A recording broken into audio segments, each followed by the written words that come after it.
जैसे कि खान साहब कहते हैं कि मेरिट के ऊपर फैसला होना चाहिए। जो जनरल भी 3 साल के लिए आता है, वो दोबारा कहता है जी मुझे एक्सटेंशन दे दे। जैसे इससे पहले जनरल बाजवा ने एक्सटेंशन माँगी, तो जनरल बाजवा को नहीं मिले। इससे पहले परवेज़ मुशर्रफ का भी जो हाल हुआ, कियानी का जो हुआ, तो ये सारे सिलसिले और सिस्टम जो है ना, वो इसी तरह ही चल रहे हैं। एक्सटेंशन माँगते हैं, एक्सटेंशन, टन, टन, टन, एक्सटेंशन मेरे पाकिस्तानियों, इस लफ्ज़ को आपने भूलना नहीं है। और जो एक्सटेंशन है, एक्सटेंशन के लिए फिर जो केपीके की हुकूमत है, वो भी तो साथ चाहिए ना। अब उधर से अल अफरीदी साहब हैं जो वज़ीर आला हैं, खैबर पख्तूनख्वा के, वो तो उस पर साइन नहीं करेंगे ना। जो बोलेंगे कि हम तो इस एक्सटेंशन को नहीं मानते, हम तो नहीं सिग्नेचर करेंगे, हम तो इस परमिशन को ही नहीं मानेंगे, वो तो भरपूर मुखालफत करेंगे। तो फड्डा ये भी पड़ चुका है मेरे पाकिस्तान में। इसलिए तो कहते हैं ना, सुहेल अफरीदी को और 3 आदमियों की जान को खतरा है, उधर मरियम नवाज की जान को खतरा है, उधर फिर और लोगों की भी जानों को खतरा है, उधर फिर जो कत्लो गारत हो रही है, ये जो गैर आईनी एक जो सीसीडी का महकमा बनाया हुआ है, जो जिनके ऊपर कोई चेक ही नहीं है किसी किस्म का, कोई उनको पूछने वाला नहीं है, जो आया बस पकड़ के उड़ा दिया, उसको कत्ल कर दिया, उसके बाद में बोला जी मुकाबला हो चुका है।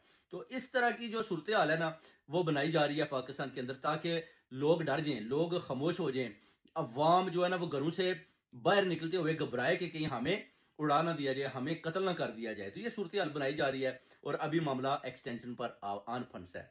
अब देखें, सारे लोग कह रहे हैं जी एक्सटेंशन मिल जाएगी, सब कहते हैं एक्सटेंशन मिल जाएगी, मगर जो अडयाला जेल के अंदर बैठा हुआ है, जिसका नाम है इमरान खान न्याजी, वो कहता है ये एक्सटेंशन नहीं हो पाएगी, ये एक्सटेंशन नहीं होने दूंगा, ये एक्सटेंशन मैंने नहीं देनी।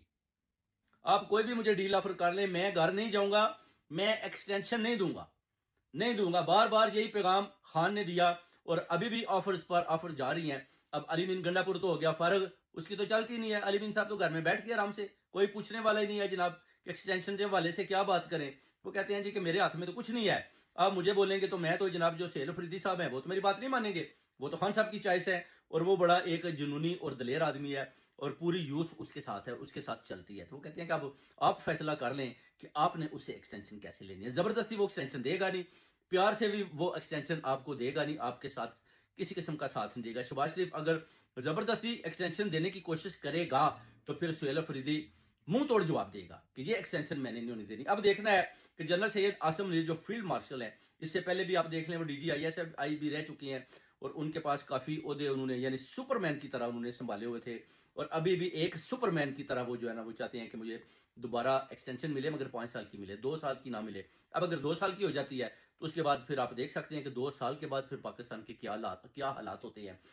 पाकिस्तान अच्छी तरफ जाता है, तरक्की की तरफ जाता है, या पाकिस्तान पीछे आता है।